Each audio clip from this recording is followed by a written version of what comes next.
Hi, this is Brendan, and we're going to have more of a look into some new GIMP features. A lot of stuff that I'm actually very happy about.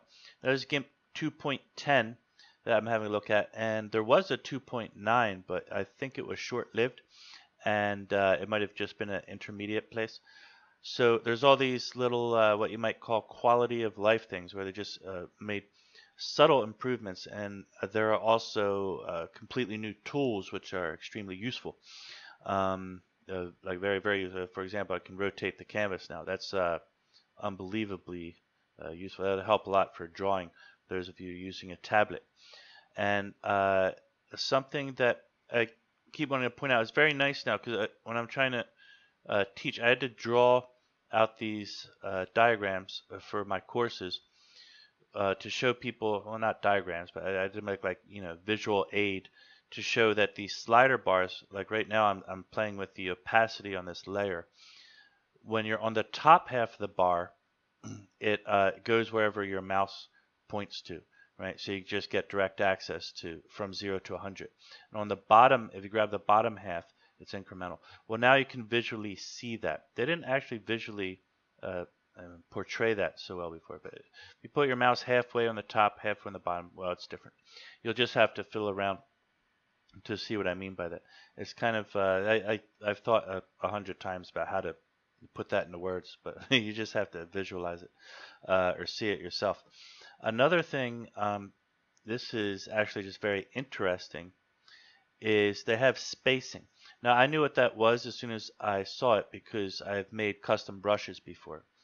But if you haven't made custom brushes, here's what spacing means. If I turn the spacing down, the current brush is basically, it's a round ball, right? So look at what happens if I turn the spacing. Oh, also the brush is very big. Excuse me. Let me see. I might have to make it very small to see it. Nope. It's not showing with this one. Let me try with a different brush, see if we can get it. Oh, no, wait. I have to put, I'm sorry, I was thinking backwards. I have to put the spacing higher, not lower. Right, that's why. Okay.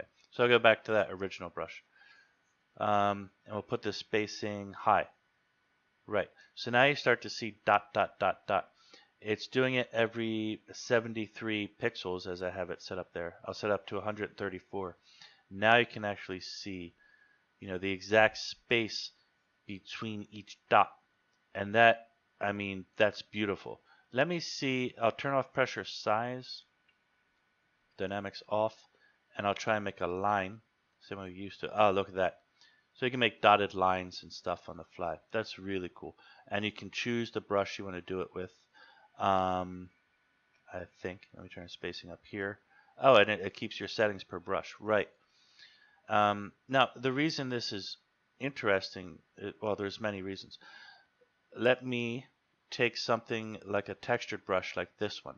And you see when you zoom in, it has it's kind of like the same pattern just going over and over. That gives you an idea of how the brushes work. And so when we increase the spacing, we're increasing that. So what if we decrease the spacing, and now I use that same brush? See, we get a totally different effect.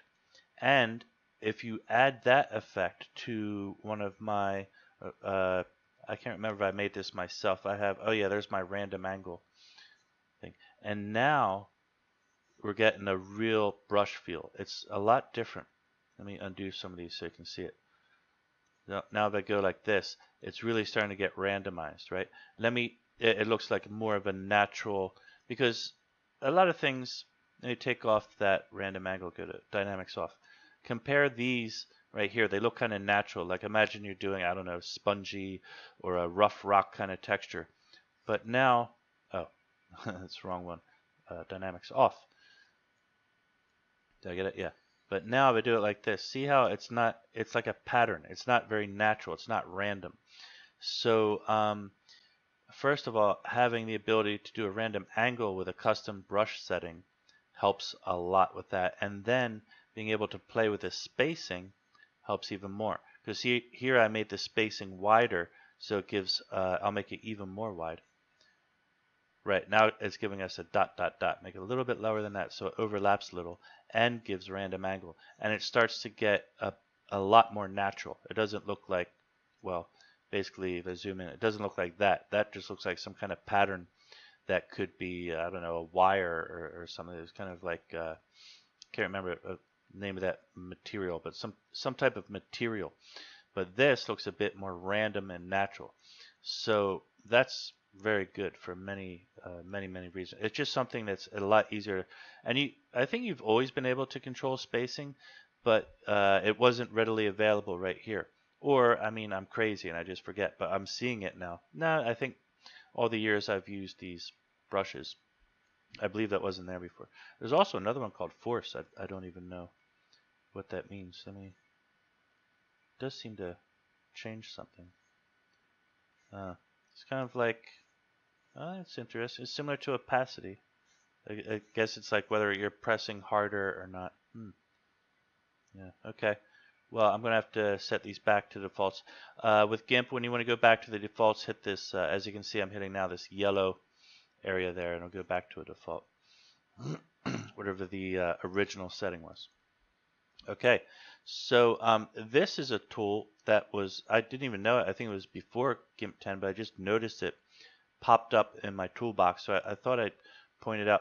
This is an intelligent scissor.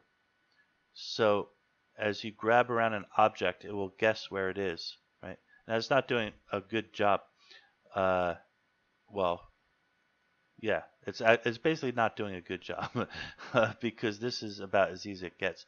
I don't know if there are better settings or what I could do to fix that. But it's doing a job. You know, it's not a bad job either. And maybe, I don't know if it's different if I were to like drag, am I supposed to drag it around, or if I make more nodes around here? Yeah, if we make more nodes, seems to be okay.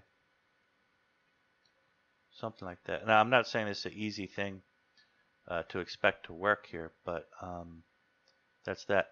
And then I hit enter. That seems to be a new feature.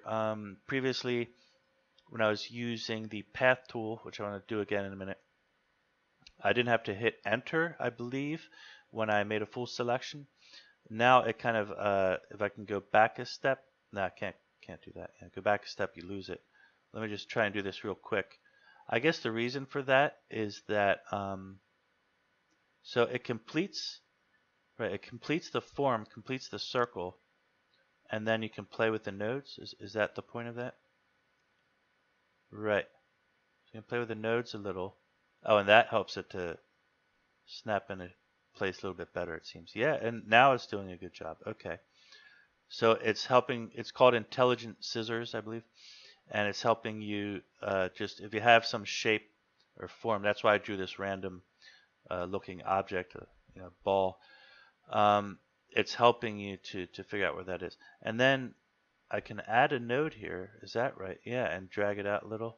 Let's see if that works. Yeah, okay, so you can play with it a bit. That's nice. And then when you got it where you want it, you hit enter, and now I could do something like, cut it and paste it, or something along those lines. Now, while we're talking about cutting and pasting, when I paste now in GIMP 2.10, it puts it on a layer just above where I was before.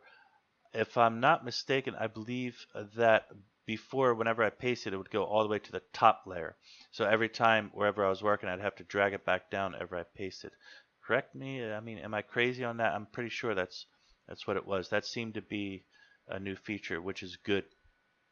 Because 9 times out of 10, I believe, you're going to be, you're going to want to work. What if you have groups of layers and it still just pastes all the way at the top? That's usually not what you want. You're usually working within one area in the layers. You get a lot of layers. So that's new. There's all these just like minor little tweaks that make it a lot nicer to use. So I was talking about the path tool. I go over here to, where is the path tool? I had to change these icons, by the way, to make them recognizable. You can go into, I wrote this somewhere online already. You can go to edit the preferences and choose the theme that you want to use in there. Cage tool. Now cage tool I've never been good friends with. Let me get out. I have another. Oh, that's not good. Before I do that, let me do what I said I was going to do. The path tool. So if you make a path tool, is it working? Now it's suddenly not working. Why? Let me see. Design, right? Oh, I must have hit. Oh yeah, I accidentally hit the Alt key. That's becoming problematic. The Alt key, I keep hitting that on accident. So if we make a path tool like this, there was an earlier version of GIMP where while you're making a path, if you hit undo, it would not go back. You had to like escape from the path tool and then come back to it. But now that seems to be the case. I don't remember, which version this was exactly, but that's I noticed that working. I was very happy about that. You do still have to do this, line it up like that. I often use path and make it into a selection, which well, it's actually unnecessary. Yeah, now it's, oh yeah, I remembered every little thing I did there. So use lasso tool. It's the same. Can I go back? Nope. See, that one's still there. I wish that actually might have been what I was thinking. It might have been a lasso tool, which undo doesn't work for. Yeah. So I could be even wrong about that. Excuse me. But the the fact that path tool does that is convenient. And got rotate the canvas, covered that. Right, I wanted to bring up this image. The cage tool has always eluded me. In this version, it seems to be working as I expected. I got bad results out of it a lot. Or it just didn't work as I expected it to. So I was playing around with it here. And basically, you make a cage with a bunch of nodes. And I remember an actual cage would come up before, and it was very confusing and hard to look at. That I don't see now. And do I have to push enter? No. Or yes. Let me see. Yep. Yes. Let me try it again. I think I do. Well, it said it's making a cage. No. Okay. Let me try this with more simple, not so many nodes. Oh, I was on the wrong layer too. Huh. And okay, so it makes the cage, and now if I'm on the right layer, I should be able to. Nope, didn't work. Well, one more time. Maybe because I switched layers. That was confusing. Okay, it's making the cage. This is a small little layer too. So well, it's a beautiful little photo I got just for reference. You should move this. Right. That's what it's supposed to do. And I don't know whether or not there's been improvements made here. Well, there's not the big cage, so that's good. And so you can bend it. Oops. You can bend it and shape it around. And the more nodes you make, the more flexible it should be in theory, although it could be slow. Now in this version of GIMP, as I read, they should be using more cores of the CPU, and also in some cases the GPU, which would be very nice. If that's true, that means it'll be faster. I've noticed the software itself, GIMP, to load faster now, which is very good. Okay, see, so if I do undo, that just disappears. I hit enter to confirm, right, and then it's done. Okay, so I'm going to go back to this. Let me try to add more nodes now, and I'll just line them up as they were before. I don't even know if this is a new feature, but I'm experimenting with some things too. See when I added more nodes? Was it a little bit slower? It's about the same. So I can pull this one down. Right, that'll pinch it. Pull this one up. I should drag it. Right. So there's a lot of flexibility with that. And it seems to be working better than what I remember. So I like that. And then after that, okay, I'm going to hit enter. That's pretty good. And actually it's pretty smooth too. And the reason I'm not 100% sure if they improved it, because I just gave up on the cage tool after a while. So that's one of the things I wanted to test in this new version, and I'm liking what I see so far a lot. Colors. Now this entire menu, look at a few of the menus. I don't like filters. They took away one of my favorite. It was render clouds fog. I used to love that. Is that not? I just don't see it anywhere. We seem to basically trim down the menu a bit, or tidied it up a lot. It just seems more brief, but that's okay. I'm sure the plugins are still out there somewhere. You can make your own. But the colors, there's a lot. Color temperature, this is used in some other software such as Lightroom, probably Photoshop, to just change the temperature. That's why I brought up this photo. So, you know, if I bring it down, I suppose this looks, I don't know, it's going towards a reddish kind of feeling, so it's supposed to be hotter. And we go over this way, we're getting more blue, so it seems cooler. And it seems to be doing a good job. If you look here, it's looks a bit more cool. Move it over here, obviously seems more hot. And then intended temperature, I don't know what that means, but it does something. So I'm not big on photo enhancement. I like it. I mean, I actually love it, but I know I'm not very well versed in that stuff. Now we still have hue saturation. Thank God, this is my favorite. And then they added hue chroma. Now the weird thing, basically with hue, that's very simple. You're changing the hue on the color wheel, but the chroma, basically I bring it down low, it goes black and white, and bring it up high, it gets more saturated, I think. Right? So what's the difference between that and hue saturation? And right now I don't know. Let me put on hue saturation, which is a different dialog. Again, I can choose. I'm going to choose an obvious color. There's purple. And so if I go up to saturation, oh right, it's not giving the same variety of colors. It's doing something different. If you bring it down, it does go to that gray tone, grayscale kind of look. But when you raise it, it's different. The chroma has an effect about it. I just don't know what that is. But that's a new dialog, which I mean, again, I just don't recall seeing it. If it was there, no, definitely did not see it. Now saturation on its own, this is kind of weird because I used to like to use, there was just one button to desaturate, but now they have this, it's a whole dialog dedicated to pure saturation. A little bit redundant in my opinion, and because we already have hue saturation, which has a saturation bar in it. So I guess some people like myself just like to play with the saturation, but I was happy with hue saturation, so I don't know why they need that. Exposure, again, is definitely a photo, something used in photo, that even just the meaning of the word. It'll give you more contrast if you raise it up, you see there. Or that's black level, actually, exposure. It would have to do like, with a camera, how long did you expose the film to the scene? That's called exposure. And obviously, if you expose it longer, it goes like that. And expose it less, I guess it goes like that. I don't know. I don't have those kind of cameras. But that I think was also not there before. And this, shadows and highlights. This is all photo stuff. You can play with the shadows, make them darker or lighter. See there, it looks more shady.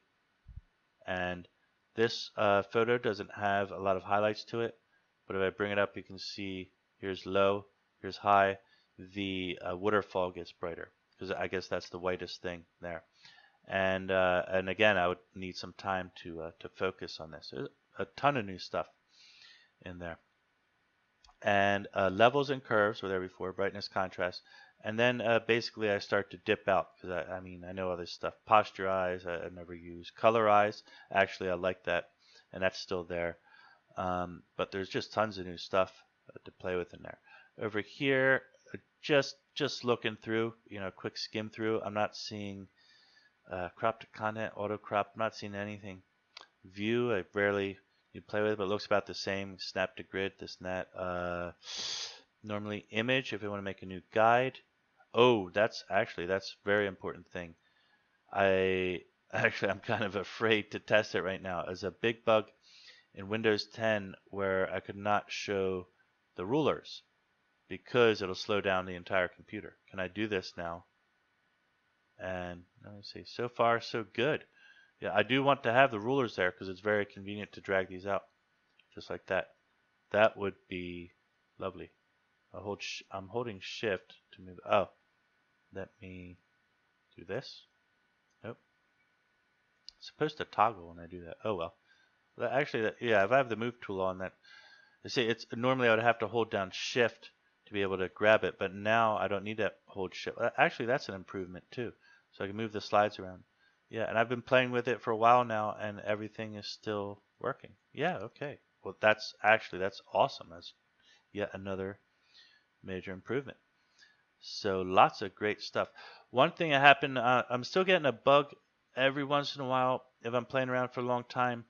The edit undo just stops working, and I have a hotkey for undo because, well, as you know, normally I'm like drawing and painting a lot. So what do? You know, like draw something. Why am I not? Let me move these off. It might be in the way. Oh, that's so great. The rulers work too. Yeah, get a brush. There we go. Normal brush, maybe. Yeah. Okay. So you know, if you're drawing something, and you go draw. Oop, don't go that far back. Okay, move that. Right. You draw somebody, and they have a nose and a mouth, big mouth, and some eyes and hair and stuff. Right. So it's some kind of character. And then you want to undo some stuff because you realize you made some mistakes. Hey, he looks kind of cool. Cartoon. So what you do is just tap undo. You know, I set a hotkey to undo, and I can undo it. And I hold down Control Y, redo. You know, tap Y while I'm holding down Control, and that's undo and redo. So sometimes every hotkey I have, including like move out, in, and you know, switch from brush to other tools, they all work fine except for undo. It just freezes up. It just stops operating. And when I go to edit undo, it also doesn't work. And that's a bug that has happened here in 2.10 as well. I was hoping that would be fixed because that is one of the things that stops my workflow. And it's actually dangerous because if I'm in the middle of playing around with things and I can't undo something, I mean, you actually just cannot undo a mistake. Then the only thing you can do is save it and reopen it. So I might have, for example, been playing around thinking I was safe to undo, and suddenly I go like this and draw over his face and suddenly just cannot undo. Well, I just ruined the whole image because I literally, I mean, it's the most important feature, really. It's a reason people use digital, in my opinion. You know, why? So you can undo. It's fix mistakes. So when that happens, it's a critical error, and yeah, it's too bad.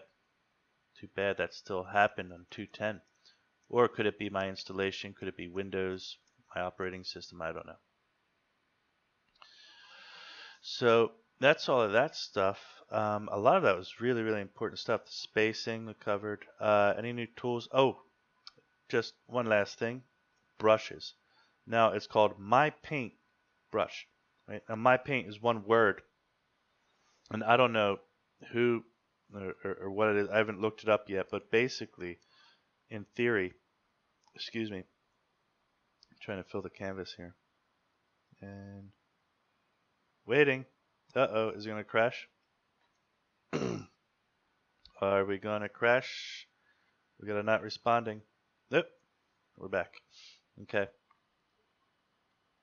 So basically, this My Paint, I put it in a dark color for a reason. So Be Light. It has many brushes on it. I make it, well, not that big. You'll see this. I don't know why sometimes it makes that, sometimes it doesn't. Okay, it does that little effect. Well, it's a brush, and the point is there's all of these brushes in here to do different types of effects.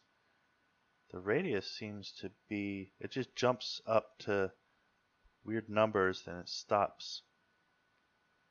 it's not the same as the other one. But basically, this gives you the ability to download very specialized brushes. It basically like Photoshop. You know, in Photoshop you have all these crazy brushes, and you can play with. I have hardness, opacity, base opacity. I don't know. Oh, there's opacity and base opacity and a radius. You do a erasing effect or something else. So you have a set amount of tools to play with there. And some of these brushes are pretty cool. Let me get back to the bucket and just fill that background in real quick. Are we going to lock up again? See, now that's weird. Of all the things to be slowing down, I do have a big canvas here. But to just do a plain bucket fill on one color, I don't know why that would be time consuming. Okay. Well, you win some, you lose some. I might just be, I'm doing a lot at once on this computer, to be fair. So let me go back to the My paintbrush. Okay, right. So I'll make it bigger. Let's see. Yeah, it just has these weird effects. As you can see, that's going really slow. That could be, yeah. See, I paint and then I wait for a second for it to come. Oh, I did turn the opacity down. So, but look at that brush. It's wacky. It's wild. It's more. I was playing with it before because I'm recording at the same time I'm doing this, so it's a little weird. But these brushes are a lot more flexible and dynamic, like you know, Photoshop brushes. So, because in real life you wouldn't just paint a brush once and get a perfect line. Not all the time, depending on your paint. Sometimes it's more incremental. And they have like these acrylic and watercolor styles and various things. It's all different brushes. Yeah. It's a lot more natural, but also a little weird. That's a weird brush. But I'm assuming there's a reason for it. Seems very cool. Does it? Yeah. It's just operating slow, definitely, because it was faster before. But there's a bunch. Basically, you can do custom brushes, and there seems to be literally hundreds of them in here. So you can do all kinds of crazy stuff. There's a sponge. I don't know what that does. Oh, that's actually for smudging. Oh, so it's like you have an actual sponge, and you can smudge around on the canvas. That's cool. So there, it's not only paintbrushes, but sort of like tools. There's a spray can effect here. Right. Oh, that would be good for making stars and stuff. That's pretty cool. Or a mist. Oh, actually, that's really cool. Yeah, I can see a lot of stuff happening with that. Really, really cool. That's a spray. So there's just tons and tons of brushes and effects and stuff you can play with in here. And it's called, one word, My Paint. Right? So apparently you'll be able to download the zip file of a My Paint brush and install it quite easily. So people can create new brushes and share them and stuff like that. That's looking really, really good. Well, I mean, it looks like a bunch of crap on a canvas just shooting around. But you know what I mean. Use your imagination. There's a lot that can be done with that kind of stuff. Very, very cool. Okay, so that's it. This video is long enough. I'm going to cut off there. Just wanted to do a bit more in-depth look through at stuff here. It's a lot of fun. I'm going to be playing with this for a long time. And hopefully get a lot of new effects out of it. Tons of fun. Okay, and we'll see you in the next video. Don't forget to like and subscribe. Thank you very much if you enjoyed. Share with your friends. Have a good day.